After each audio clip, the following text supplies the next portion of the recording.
جادو ہے، جادو ہے. جس کو ماننا تھا وہ مان کر چلے گئے، اور جنہیں انکار کرنا تھا وہ انکار کرتے رہے. اور میں آپ کو بتاتا ہوں ہماری ایسی ہزاروں تقریریں ہوتی رہیں گی، ہم سے اچھے اچھے علماء بڑے بڑے فقہاء بیان کرتے رہیں گے، لیکن میں جانتا ہوں ہمارے سنیوں کو آیت جب پڑھتے ہیں تبھی پورا معراج کا واقعہ معلوم ہے.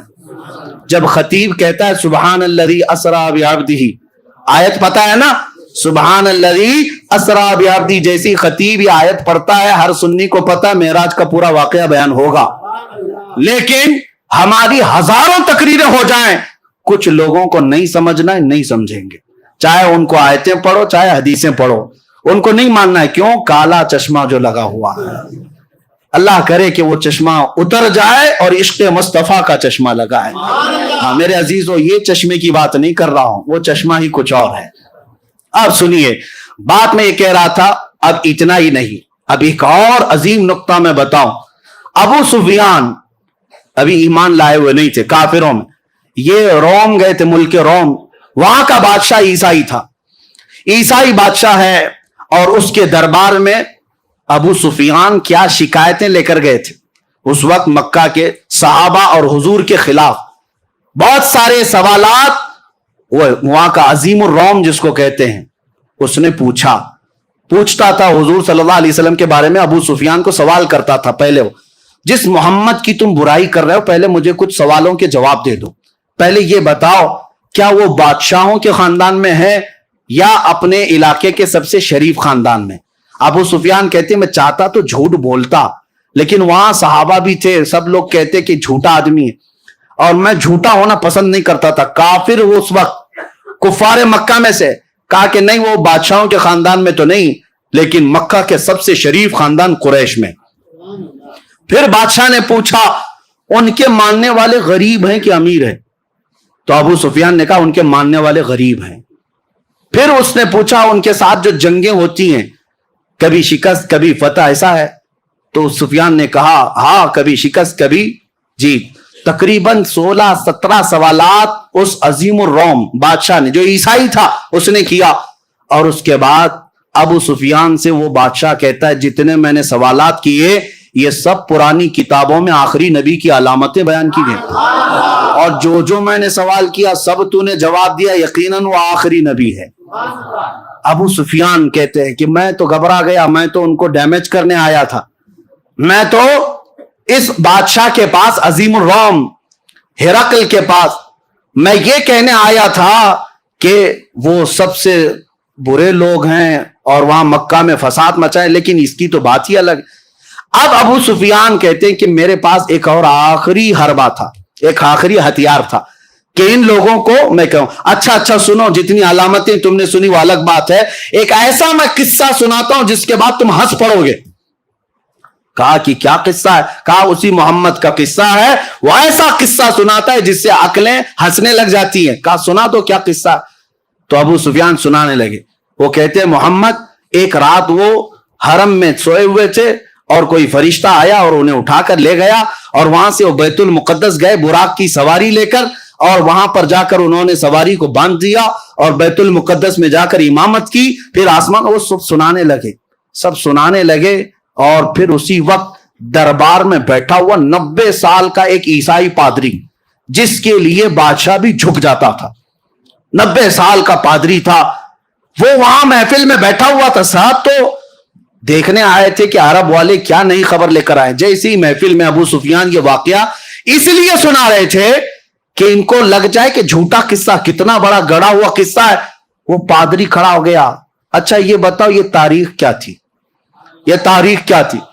تو ابو سفیان نے کہا وہ 27 رجب کی تاریخ تھی. کہا بادشاہ میرے پاس ایک اور قصہ ہے میں سنانا چاہتا ہوں. بادشاہ نے کہا کیا ہے؟ کہا اس کو اب اتنا قصہ روک دو. ابو سفیان نے سنایا. کہا میں بیت المقدس کی خدمت پر مامور پادری ہوں، میں بیت المقدس کا صفائی بھی کرمچاری اور وہاں کے امامت اور دیگر ذمہ داریوں کا متولی ہوں. لیکن جو تاریخ ابو سفیان بتا رہا ہے اس تاریخ کو رات کو میں بیت المقدس کے سارے دروازے بند کرتا ہوں، میں آپ کو بتاتا ہوں. ایک رات ایسی آئی تھی اور وہ 27ویں رات ہی تھی شب یہ رجب کی کہ میں بیت المقدس کا سب سے بڑا دروازہ بند کرنے گیا, کسی طاقت کو لگائے وہ بند ہی نہیں ہوتا تھا, بند ہی نہیں ہوتا تھا. یہاں تک کہ میں اکیلا نہیں, پھر لوگوں کو بلایا, سب کو بلایا, آؤ دروازہ بند کریں, کیونکہ وہ کعبہ تھا اس زمانے کا, سارے لوگ اس کی طرف, بیت المقدس مرکز اور قبلہ ہے, لوگ اس کی طرف منہ کر نماز پڑھتے, عبادت کرتے. سب کو بلایا گیا, سبوں نے طاقت لگا دی, دروازے کو نہ ہلنا تھا نہ ہلا. وہ پادری کہتا ہے ایسی سخت بات اور تعجب کی بات اس سے پہلے میں دیکھا ہی نہیں. تو دروازہ بند نہیں ہوا. تو رات کو ہم سب نے یہ مشورہ کیا, چلو اب تھک گئے, سو جاتے ہیں, دیکھتے ہیں کل سب بیٹھ کر کے بڑے بڑے علماء کو بلائیں گے اور کیا ہوگا اس پر. وہ کہتا ہے وہ عالم تھا اس زمانے کا, 90 سال کی عمر ہو گئی, کہا میں جا کر سو گیا, سب چلے گئے, سو گئے. صبح جب ہم اٹھ کر کے آئے تو دروازے کو ہلکا ہلانے سے ہی بند ہو گیا, دروازے کو صرف ہاتھ ہی لگایا تو بند ہو گیا. میں نے دیکھا یہ ماجرا کیا ہے, یہ ماجرا کیا, رات کو پوری طاقتوں سے بند نہیں ہوا. میں نے دیکھا کچھ الگ مسئلہ ہے. تو کہتا ہے اندر قدم رکھا تو بھینی بھینی خوشبو بھی آ رہی تھی, ماحول بدلا بدلا لگ رہا تھا. اور اس کے بعد میں نے نظر باہر ڈالی تو دیکھا پتھر میں سوراخ ہے, اور ایسا سوراخ ہے جیسے کسی گھوڑے کی رسی باندھی ہوئی ہے, رسی کا ٹکڑا ٹوٹا ہوا وہاں پر لگا ہوا ہے. میں نے دیکھا یہ تعجب کی بات کیا ہے. سارے علماء کو بلا کر پوچھا, سب اس گتھی کو سلجھانے سے رہ گئے, ہم عاجز تھے, اس وقت سے گتھی سلجھ نہیں رہی تھی. ابو سفیان تمہارا شکریہ, وہ گتھی بھی سلجھا دی. اللہ اکبر. ابو سفیان منہ لٹکا کہا میں تو یہ قصہ اس لیے سنا رہا تھا کہ میں کہہ دوں کہ سب سے جھوٹا قصہ ہے. یہ پادری کیسا ہے کہ کہتا یہی سب سے سچا قصہ ہے, یہی سب سے سچا قصہ ہے. کہا یقیناً تم جو کہہ رہے ہو ایسا ہوا ہوگا, اس لیے کہ وہ دروازہ جو کھلا تھا وہ کسی اور کے لیے نہیں, محمد الرسول اللہ کے لیے. خود میرے آقا نے, میں نے معراج کا واقعہ شروع کرتے ہی بتایا تھا, حضور نے خود فرمایا جب میں بیت المقدس گیا تھا تو دروازہ کھلا ہوا تھا. وہ پادری کہتا ہے اس رات دروازہ کھلا ہی رہ گیا. میرے آقا صلی اللہ تعالی علیہ وسلم نے جتنی باتیں بتائی من و عن تھی. اب جسے ماننا ہے مانے, جسے نہ ماننا ہے نہ مانے. لیکن اب میں چند ہی باتوں کے ساتھ اب اپنی گفتگو کو سمیٹتا ہوں. یہ وقت گزرتا جائے گا اور معراج کا واقعہ ختم نہیں ہو. اب آپ سوچیں, واقعہ سنانے کے لیے راتیں ناکافی, لیکن میرے مصطفیٰ کے لیے سفر کتنا چھوٹا ہے. رب تبارک و تعالیٰ نے, یہی اعلیٰ حضرت فاضل بریلوی رضی اللہ تعالیٰ عنہ کے ساتھ ہوا کہ اعلیٰ حضرت بیٹھے ہوئے تھے, ایک صاحب محسن کاکوروی صاحب ایک قصیدہ لکھ کر کے لائے اور کہا کہ میں معراج کا قصیدہ لکھ کر کے لایا. اس میں گنگا جل کاشی متھرا کا ذکر تھا.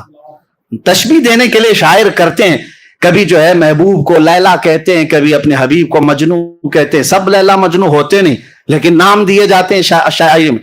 کبھی جو ہے شراب کا ذکر ہوتا ہے, میں کا ذکر ہوتا ہے. حقیقی یہ دھتورا شراب نہیں ہوتی, لیکن شاعر استعارہ کے طور پر لیتے ہیں. اسی طرح وہ کاکوروی صاحب گنگا جل متھرا کاشی سے تشبیہ دیتے ہوئے کہا سفر معراج کا. اعلیٰ حضرت اس وقت سو رہے تھے, ظہر کی نماز پڑھ کر آئے. کاکوروی صاحب کہا کہ مولانا احمد رضا صاحب ایک قصیدہ لکھ کر کے لائے ہوں. کہا سنائیے. انہوں نے 2 شعر ہی سنائے تھے. اعلیٰ حضرت نے کہا رکی, ابھی 2 ہی شعر سنائے تھے, بعد میں عصر کے بعد سن لیں گے, عصر کے بعد سن لیں گے. اعلیٰ حضرت اعلیٰ ایمان والے.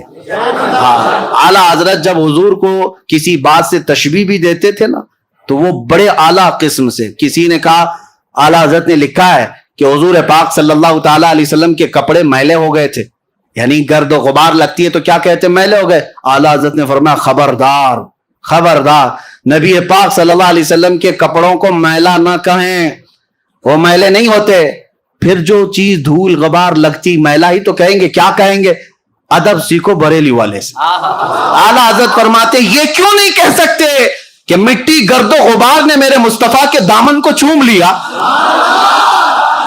مٹی چوم رہی تھی, یہ کیوں نہیں کہہ سکتے. نظر وہی عینک کی بات ہے, تم جیسا دیکھو گے ویسی چیزیں آئیں گی. تو کاکوروی صاحب نے قصیدے کے 2 شعر ہی سنائے تھے. اعلیٰ حضرت نے کہا رکیے, کاشی گنگا جل بعد میں سنیں گے.